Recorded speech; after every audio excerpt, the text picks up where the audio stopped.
Hey guys, in today's video, we're going to talk about building relationships with investors and the best ways to do this. So let's get right to it.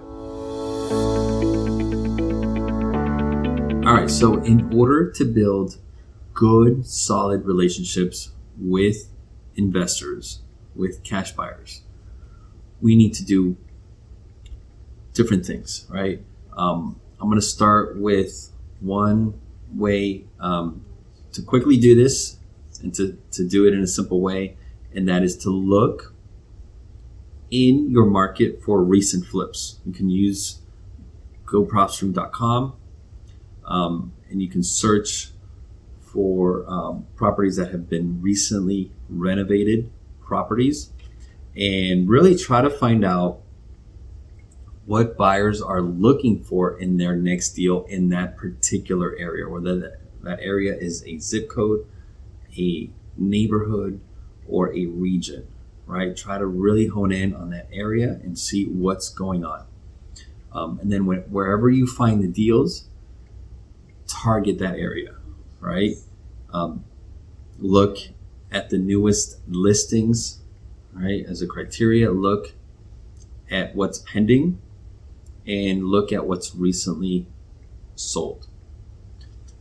And whatever's renovated, and you can tell, right, what's been renovated and what's not simply by looking at the pictures, by the price differentials, and by seeing the recent activity for buyers within PropStream, and how many deals they have going on, and when you can tell whether it's a cash deal and how quickly the transaction happened, right? So you know it's a renovation, you know it's a flip, right? So what you want to do then is contact the agents, right? Not the investors themselves, but the agents who handle this transaction, and ask them, is your buyer looking for his or her next flip already, right? The idea is to kind of get it while they're still in the process or on the back end of that flip, so you get it while there's momentum, right? And while they're still at a very high interest level to get that next property under contract.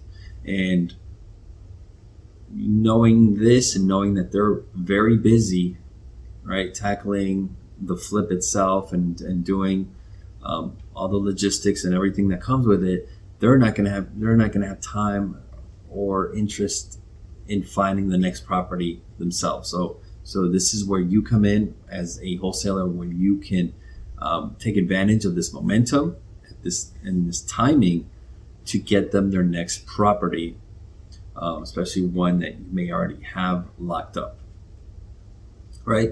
So these are the best types of investors because they're investing right now, right? And they're hot and they're looking for their next deal once again.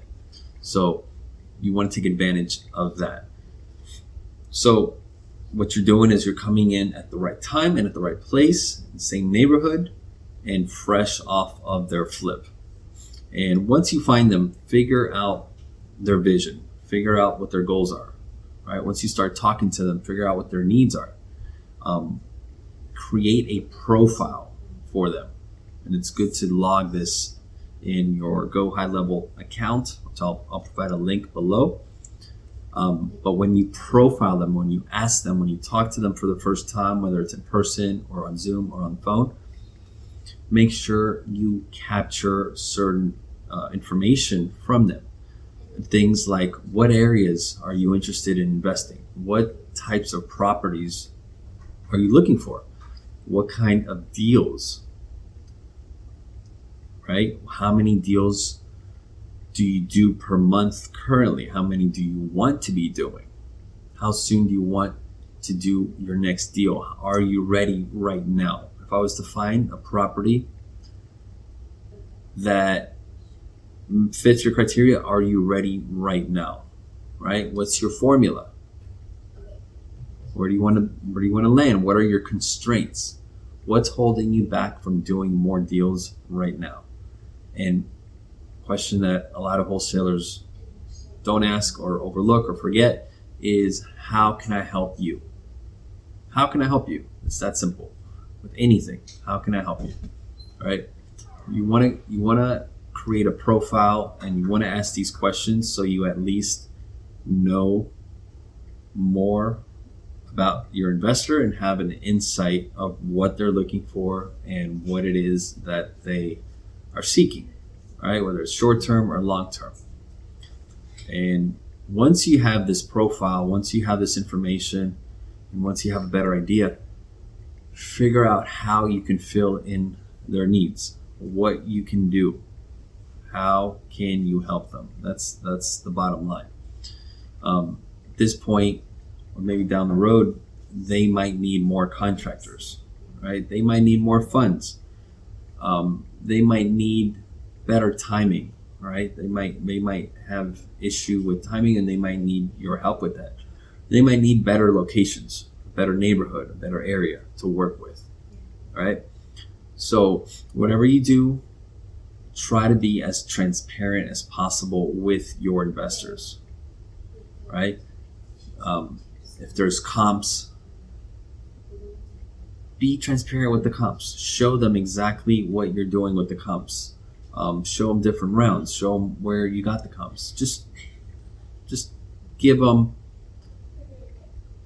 whatever comp information you think may benefit the relationship or their current status. Repairs, right? If the property needs repairs, let them know. Give them a list. Make sure they understand fully what repairs are needed, so there's no surprises down the road. So they're not, they don't feel like there's something that happens along the way. Make sure they're in on it, on the information from the get-go. If there's bids for contract work, go ahead and share that with them. Let them know that there's been 1, 2, 3, estimates on the roof, for example. And these are the proposals, these are the contractors, these are the estimates. If there's inspection reports, share that with them. If you already have a title company that you're already working for this deal or just in the area, share that with them. Let them know who that title company is. Let them know how you've worked with them, and whatever other information you feel is appropriate to share. Same thing with attorneys. Some states, like New York or whatnot, they require attorneys instead of title companies. So share that information with them, right? In other words, treat every cash buyer like a VIP A-list buyer. Treat them like gold. Treat them like they are the only one who can possibly, who you're doing business with, and just treat them the way you'd like to be treated. Build this relationship on quality, right? Build it strictly on quality, not so much quantity. They're not just another number. They're not just another investor. They're not just another contact on your cold marketing list, right? Treat them like a friend or like family, and make them believe that you're working directly with them. Instead of going straight to investors, like I mentioned earlier, try going through agents, right? Get the deal locked up first, though. Try to get that deal locked up, then go through agents, and then tell the agent, hey, I have a deal for your investor, for this flipper, but if they're not interested, would you happen to have someone else? Let them go ahead and ask them, because again, agents have a lot of leads. They have different investors, and they have a lot of people that they come across, that they know, and that they continuously speak to on a regular basis. And chances are they're gonna say yes. Either that investor is ready or they have somebody else. So this is a great way to network and find more investors and more people that may be a fit for your property.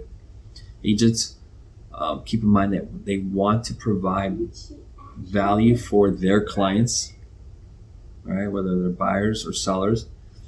And they too want to build upon their relationship. So it only benefits the agents as well when you come with a new property and suggest it to them, right? It's only going to make them, the agent, look good, and it's only going to enhance or make their relationship even stronger.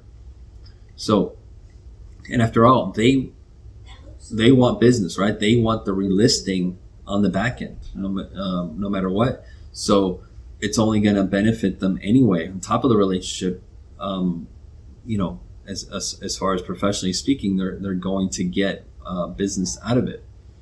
So keep in mind, it's just a lot easier to work a deal through an agent because they already have that relationship with a buyer, with an investor, and that trust is already there. It's not something you have to work for. They already have the trust, so that conversation is already warm to begin with, right? And there's a lot of talk about building a list and this and that, but when you take this strategy, you don't necessarily have to build a list. You just have to build a quality relationship. Just provide deals and make it easier and easier and easier to work with you. Bottom line is you want people to know that it's easy to work with you, to the point where they prefer you over anyone else. All right. Finally, I'm going to go over 5 quick things that it's choosing the right cash buyer on the following principles, right? These are the 5 things that you want to consider when choosing a cash buyer. Number 1 is price, right? On that deal and on that negotiation, price is number 1. Number 2, source of funding. Where are they getting their funding from? Is it liquid funds? Is it another partner? Is it hard money? If they are financing, just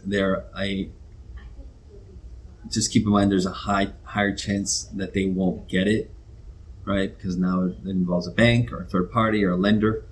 So always keep that in mind. They might have the right intention and they might want to do a deal, but doesn't mean they're going to get that funding. Number 3 is earnest money, right? The upfront deposit that they put up, which measures their seriousness. That's what earnest money is all about.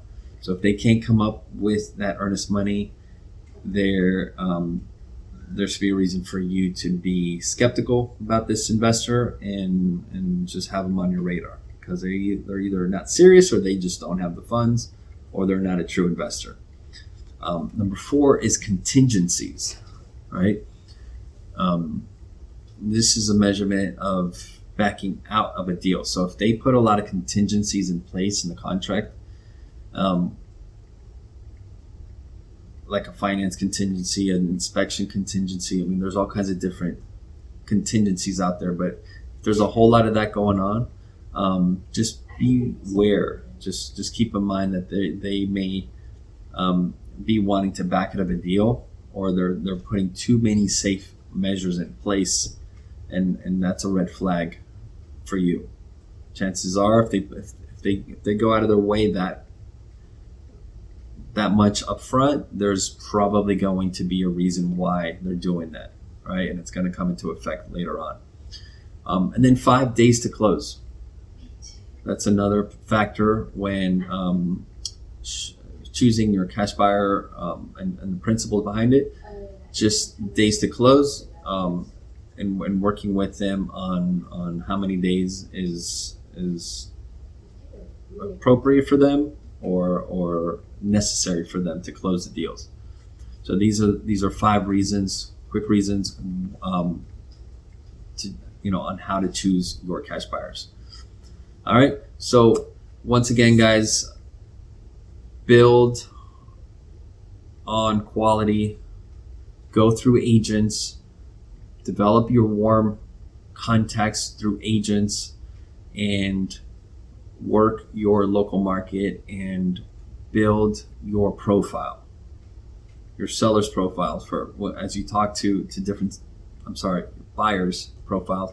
When you talk to different buyers and different investors, build these profiles, ask them all the questions that they need to be asked, and know where they stand. And once you start talking to them, build upon this relationship and treat them like gold. All right, and you keep doing this. You won't need a whole lot of investors. Somewhere between 3 and 7, 10 tops, because you also want to maintain these relationships and you want to keep talking to them on a regular basis. It's not just a one-time thing. It's an ongoing thing. So make sure you don't spread yourself out too thin, and make sure you're only talking to a few select investors as you grow and maintain your relationships with them. So do these things and you will have consistency, and you will have a strong, small, but very, very advantageous list for you to work with, and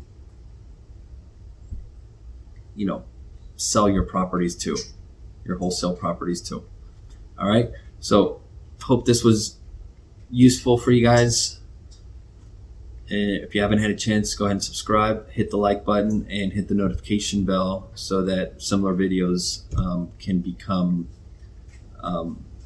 can show up on your radar list as they need to. Thanks again, guys, and I'll see you guys next time.